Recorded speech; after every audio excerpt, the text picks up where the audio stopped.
Okay, you give me the countdown and we'll get ready to roll. All right, we're rolling in 5, 4, 3, 2, and go. What's up, what's up? This is Dominic Hoyt reporting for What's Up College Edition. Hello, TCC. Today we're very excited because we've been invited into the home of a Northwest hip-hop icon. You may know him as the Swass, Mac Daddy, Bumpasaurus himself, Mr. Sir Mix-a-Lot. How you doing, sir? Hey, man. It's all good. It's all good. Chilling, working. Right. Yeah. Let's start it off with how did it feel when you were first starting off? You're an icon in the sense that the Northwest didn't have any kind of representation as far as hip hop. You broke down the door and was the first really to get on the map as far as hip hop. How was that? Actually, it still bothers me to this day because I don't really represent the Seattle sound.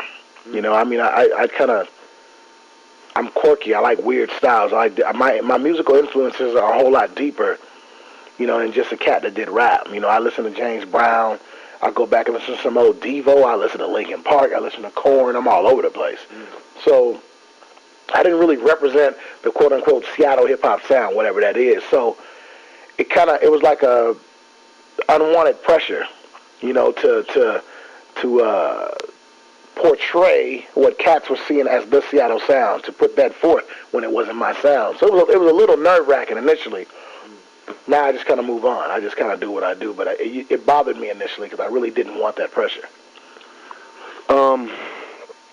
There's been other groups who've tried to come out like this is probably going underground for the Northwest. High Performance, Criminal Nation. Why has it been so hard? We have the Dirty South being represented, the East Coast being represented, and the West Coast being represented. Why is it so hard for the Northwest to find its bearing on the hip-hop scene? That's easy. And I say this all the time. Hooks. Cats out here, and I got a few of them around me, they're so worried about, quote-unquote, keeping it real and talking about shit they ain't never done, basically, excuse my language, that they make whack songs. In other words, the quest for respect and credibility leads to a lack of creativity. You know, the cats don't want to really, it's like, okay, how many times can I say MF in a song? How many hoes can I knock? How much weed can I smoke? That's keeping it real. That's not keeping it real because that's not your everyday thing. The cats in the South, they figured it out. They say, you know what, we can talk about tossing back 40s and ain't nobody going to listen but the cats that toss back 40s. But when we start throwing these new dances out here and this new slang and these hooks, you know, the thing you remember about a song is not the verses. That's the things that hardcore rap fans remember. But the things that you remember about songs are choruses, hooks. And the cats in C-Town are starting to get that now. But back in the day, really Criminal Nation had it down pat. You know, but a lot of cats listen to their hooks and it sounds like another verse. And if your song goes off, see, I'm talking producer now. I'm not talking about from a rapper perspective. Right. When your song goes off, if I can't nod my head and remember something about it, it ain't gonna hit.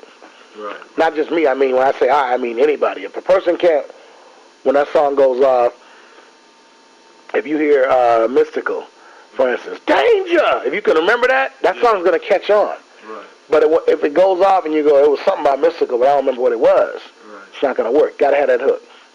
It's crucial. One thing that I really admire you personally about as far as growing up with your music is you've always been versatile. I mean, your songs have always been either subjects such as square dance rap, hoopty, I Got Game, Swap Meet Louie, Posse on Broadway, Baby Got Back.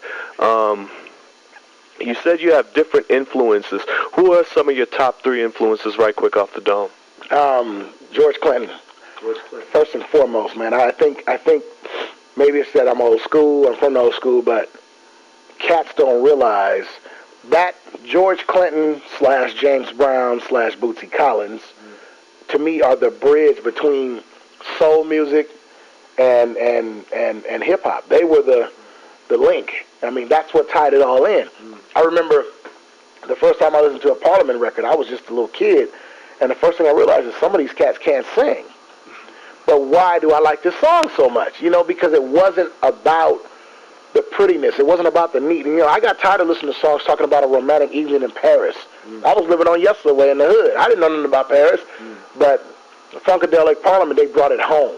Right. They made it about the fried chicken and watermelon again. It was cool. It wasn't nothing to be ashamed of, being from the hood. And it was, I don't know, it was uplifting stuff. And I see it that deeply. So George Clinton, number one, Kraftwerk. You know, Kraftwerk is a group that a lot of cats in hip hop today don't know who they are, but they still sample it. Right. You know, all your Planet Rocks. What was the other song, man? Trans Europe Express. All that stuff is in Planet Rock. All the early hip hop, all the early techno. I don't care what industrial. All that comes from Kraftwerk. And they were just four German cats who did funny, quirky songs and kind of didn't speak English well. But it was cool stuff to listen to. And probably Prince would be my third, because that's what I grew up on. Right. And Prince was not about killing and shooting. It was about the women. Right. You know, so and of course I came up in the pimping age. You know, that's what I was around. So it was like, that was my thing. And I started tripping. Everybody was talking about shooting. I'm like, y'all talking about shooting with all these women standing over here? Crazy. Put your game in. Yeah. That's another. You've always been on the ladies type track with Just the Pimpin' in Me. I Got Game. Yeah. I Check My Bank. What really inspired Baby Got Back, which became like an anthem for black women, if I may say so? So Cosmos Think You're Fat, and I Ain't Down With That, and all that. I remember I was dating a chick back then who was like Coke bottle, you know. Right. And we were sitting in a hotel in L.A. Watching a football game. Matter of fact, we were watching the Super Bowl. And that's back when they had the Bud Light girls with the Spud McKenzie dog and all that. That was their little run, and all the chicks were like shaped like stop signs. And it was, I'm looking at this like, okay, this is what, I don't know, Armani, Calvin Klein, somebody's telling us this is beautiful. But when I'm walking with guys through a mall and we see Boom, you know, we're like, woo, we like the curves. And why, it's like, so who's telling, why are these guys trying to force feed us something we don't want to eat? Right. So this girl, she did the oh my God part right there on the spot. We did it on the DAT. Oh, that? Yeah, and we started producing it, and before I got home, I was done with it. Oh, I mean, but it was really a knee-jerk reaction to what at that time was the quote-unquote norm. Right. In on TV. That's what you saw. That was what they wanted us to like. But every guy knew we wanted the curves. Right. I was like, man, these girls ain't getting fake breasts for no reason. You know, but that was what it was about, just response. And I do that a lot. I'll hide a serious message in a funny song because I don't feel the need to come off eyebrows down and guns blazing.